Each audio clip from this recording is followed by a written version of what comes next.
Ok, allons-y. Donc maintenant, on va essayer de rajouter là, maintenant qu'on a fait les filtres, tout ça, on va dire que tout ça, tout ce qui arrive maintenant, c'est les search results.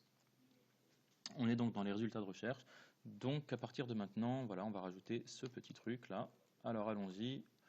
On est dans le index.html et puis on est donc dans le main. Et puis là, on va dire hop, search results. Et puis on va lui dire que ce sera une classe de...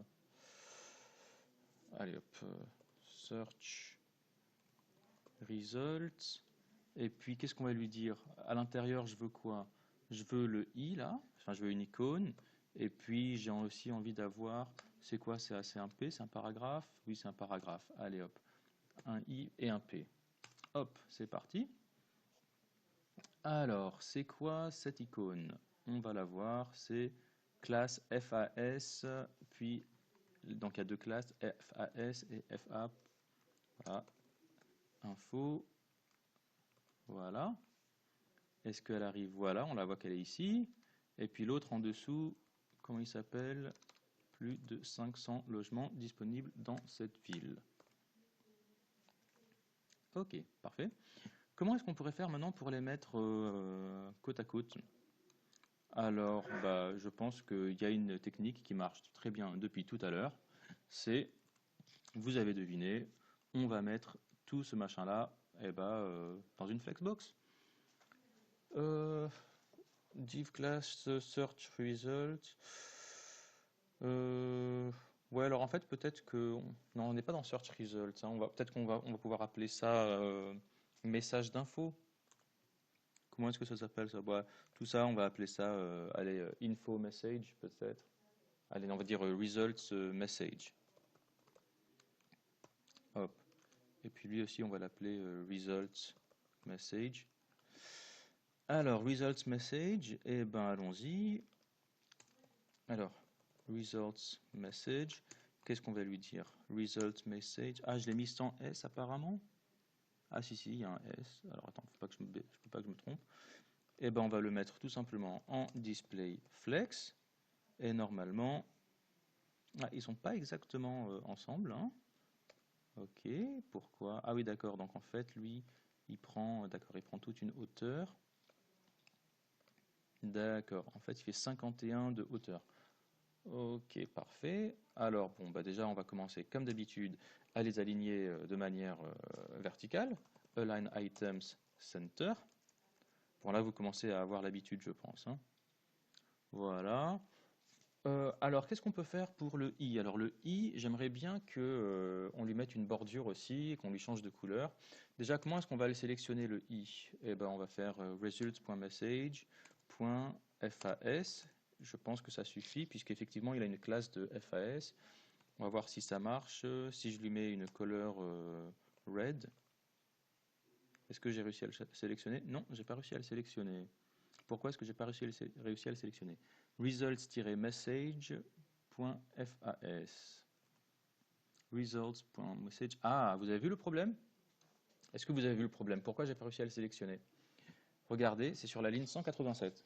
Eh bien, c'est très bien que j'ai fait cette erreur. Ça vous permet de voir que là, moi, j'ai mis deux classes. J'ai mis aucun espace. Donc, ça veut dire qu'il cherche un élément qui a deux classes. D'une part, results message et d'autre part, FAS. Est-ce qu'il y a un élément sur cette page qui a ces deux classes? Bah non. Lui, le parent, il a une classe et lui, l'enfant, il a l'autre. Donc, c'est pas ça du tout. Moi, ce que je voulais, c'était le FAS à l'intérieur de results message. Et à l'intérieur, donc, c'est tout simplement un espace. Ah, là, c'est beaucoup mieux. Là, ça marche. Alors parfait, on va lui mettre une border aussi. Eh ben, pour pas qu'on s'embête, là j'ai vu qu'il était beaucoup plus long que large. Du coup, ben, on va faire comme tout à l'heure, on va lui mettre une largeur, une longueur qui sera la même, et on le mettra en display flex. Alors allons-y. Alors comment est-ce qu'il a fait lui? Je pense que un REM ça peut être suffisant. Lui il a mis 2. Ok. Alors faisons ça. Width 2 REM, height 2 REM. Ok, très bien, pour l'instant ça n'a rien changé. On va lui mettre une border, déjà pour qu'on puisse bien la voir, un pixel solid red. Voilà, elle est là. Donc vous voyez que là, on a bien le i, la largeur et la longueur sont bien. Maintenant, on va lui rajouter le border radius. Bah, comme d'habitude, pour faire un cercle, c'est 50%. OK. Et puis, maintenant qu'on voudrait tout centrer, eh ben, comme d'habitude, c'est les trois frangins, display flex, align item, pardon, align items center et justify content center. Voilà, ces trois, ils vont souvent ensemble. Bon, ben voilà, là c'est pas mal du tout. Alors on va juste changer la couleur parce que lui il a mis quoi comme couleur? Il me semble que la couleur c'était var blue pour nous. Voilà, c'est ça. Et puis le cercle, je pense qu'on peut mettre du light gray, hein. Donc ce sera var hop light gray. Est-ce que j'ai l'impression que c'est pas exactement la même couleur, hein? Est-ce que je me trompe? Qu'est-ce qu'il a mis dessus lui? Lui, il a mis du D9, D9, D9. Est-ce qu'on a ça chez nous? Oups, pardon, attendez, je vais resetter le zoom. Ok. Est-ce qu'on a du D9, D9, D9? Non, on n'a pas. Bon, eh ben, on a du light gray, je vais peut-être mettre un dark gray. Alors allons-y. Dark gray, et c'était donc du D9, D9, D9. Allons-y. Et au lieu de mettre light gray, on va donc mettre du dark gray.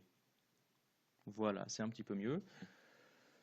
Alors par contre, il y a encore un machin là, c'est pas super. On pourrait peut-être mettre un flex gap. C'est juste gap, un REM. Tiens, non, pourquoi ça ne marche pas? Ah oui, parce que on est sur, pardon, c'est pas là-dessus qu'il faut mettre le gap, c'est sur le parent. Le parent, ce sera le result message. Là, on va mettre gap 1 REM. Voilà, ben, il me semble que c'est mieux là comme ça. Ok, c'est bien. Par contre, on aurait peut-être pu rajouter une marge là, hein, depuis les filters, depuis le filter list, là, on va peut-être lui rajouter une petite marge. Vous vous souvenez, utilisez margin top ou margin bottom, mais pas les deux, hein. Sinon, les marges, elles se collapsent, elles passent l'une au-dessus de l'autre. Ok. Bon, ça m'a l'air pas trop mal. Ok. Eh ben moi, je pense qu'on peut s'arrêter là. Laissez-moi juste voir. Voilà. C'est peut-être un petit peu bas.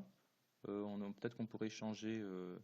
Peut-être que le filter list, on pourrait lui changer son margin bottom.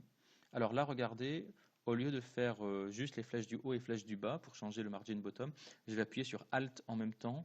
Comme ça, le step, à chaque fois que j'appuie, là, ça va pas passer de 1 ça va pas passer de 1 à 0, ça va pas retirer 1 REM à chaque fois, ça va retirer 0.1 REM à chaque fois. Donc voilà, vous voyez, on va faire combien? REM, on est combien là? Bah, moi, il me semble que ça va comme ça, hein. Margin bottom. Ouais, bah en fait, je sais même pas s'il y avait vraiment besoin d'en mettre une. On regarde. Ici, allez hop, on va en mettre une un peu quand même. Margin bottom. Là, c'est marrant, c'est pas le même écart quand on est en grand écran et en petit. Comment ça se fait? On va débugger ça. Alors, filter list. Là, effectivement, il a une margin bottom, là, donc là, je viens de retirer. Mais par contre, là, quand on est sur un écran plus petit, non, bah alors autant pour moi, j'ai l'impression que c'est le même écart, peut-être. Alors, peut-être qu'ils n'ont pas exactement la même taille. Là, ils font quoi? Ah, d'accord, en fait. D'accord, là, ils ont peut-être la taille du filter. J'ai l'impression que l'élément le plus gros, là, l'élément le plus gros, c'est le titre, peut-être.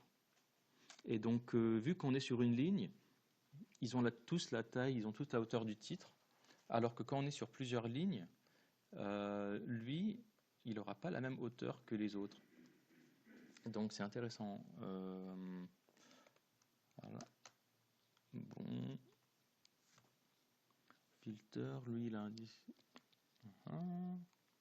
Voilà, filter, margin. Voilà, le filter, il a un margin bottom de 1 REM. Alors tiens, je sais pas pourquoi on avait mis ça, mais est-ce qu'on en a vraiment besoin? Ah non, pardon, excusez-moi, c'est pas lui, c'est... Hop. Si, c'est le filter. Et en fait, lui, le margin bottom, on lui a mis un margin bottom de 1 REM. Donc c'est lui qui poussait, en fait, quand on était sur une seule ligne, c'est le filter qui a un margin bottom là, de 1 REM, vous voyez. Mais par contre, quand on est sur deux lignes, bah, lui, le filter, il va juste pousser le animaux autorisé là. Donc je ne sais pas du tout pourquoi on avait mis ça sur le filter, il y avait dû avoir une raison. Mais en tout cas, moi je pense que le rappeur H1, oui, moi je pense qu'on n'a pas besoin de mettre ça sur le rappeur là. Sur le H1, alors où est-ce qu'il est? Je vais faire CTRL F, H1, voilà, il est là. Moi je pense que cette ligne, on peut la virer. Hop. Qu'est-ce que ça donne maintenant? Voilà, là ça reste encore un peu bas. Et puis là, voilà, il me semble que c'est à peu près pareil. Ah non, non, il y a toujours un certain écart. Bon, écoutez, je vais essayer de régler ça, sinon c'est pas très grave, on passe à la vidéo d'après. Non, en fait, regardez, on va pas passer à la vidéo d'après, j'ai juste trouvé, c'était très simple. Tout simplement, sur le filter, donc vous avez vu là, il y a des marges qui sont oranges. Alors tous les autres éléments de la Flexbox, ils n'ont aucune marge. Par contre, le filter, là, il a une marge en haut et en bas. Alors, vous avez vu que là, ce n'est pas moi qui ai mis ce n'est pas moi. Enfin, bien que j'ai supprimé le margin top et bottom du filter, du H1, j'ai toujours une marge dessus. Et elle vient qui? Elle vient de Chrome.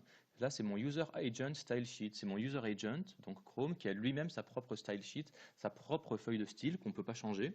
Et là-dedans, je vois qu'il y a des margins un peu à gauche à droite. Et ben, du coup, moi, je vais aller écraser ces valeurs-là. Je ne peux pas les supprimer, mais je peux les remplacer. Donc, je vais juste lui dire, ben, filter, le H1 qui est à l'intérieur de filter list, on lui met une margin bottom de 0. Alors, allons-y. Euh, Comment est-ce qu'on avait dit que c'est à l'intérieur de filter list, c'est ça? Alors, voilà, filter list. On va le prendre lui, là. Point filter list, H1. Et puis, on va lui mettre une margin bottom de 0. Voilà, et là il me semble que c'est mieux. Si je passe dessus, vous voyez qu'il n'y a plus de margin bottom. Il y en a une encore au-dessus, mais il n'y en a pas une en bas. Voilà, et puis là, voilà. Ben là on est bien.